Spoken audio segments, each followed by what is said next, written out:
இந்த அரண்களை எதுல கட்டி வச்சிருக்கிறோம் பாத்தீங்கன்னா, கற்பனைகள்ல. கற்பனைகள் தேவன் அவர் நன்மைக்கு ஏதுவா நமக்கு கொடுத்தார் கற்பனை. ஆனா நம்ம எதுல கற்பனை உலகம் கட்டி வச்சிருக்கிறோம்? நம்ம எண்ணத்துல. அதாவது மூளை.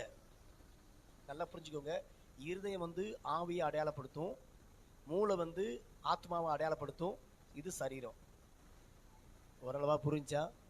எனக்கு சிலவருக்கு ஆத்மா எங்க இருக்கும் பாஸ்டர், ஆவி எங்க இருக்கும் பாஸ்டர் அப்படின்னு ஒரு டவுட் வரும். அதுக்காக சொல்றேன். இந்த ரெண்டு இதுக்கு நடுவுல இருக்கு பாருங்க, அதான் ஆத்மா வச்சுக்கோங்க. இங்க இருக்கிறது தான் நமக்கு என்னது? ஆவி. அல்லேலூயா, ஆமென். இது மூல அறிவு. நான் சொல்ல புரியுதுங்களா?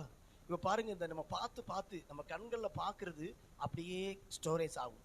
நம்முடைய எண்ணங்கள் என்ன பண்ணிக்கிட்டே இருக்கும்? பதிவாகிட்டே இருக்கும். ஏதோ ஒரு கொலையை பாக்குறீங்க, ஒரு பிரச்சனையை பாக்குறீங்க, சின்ன வயசுல இருந்தே உங்க குடும்பத்துல ஏதோ ஒரு சண்டை நடக்கு, உங்க அப்பா உங்க அம்மாவை அடிக்கிறத பாக்கீங்க, அல்லது உங்க அம்மா பேச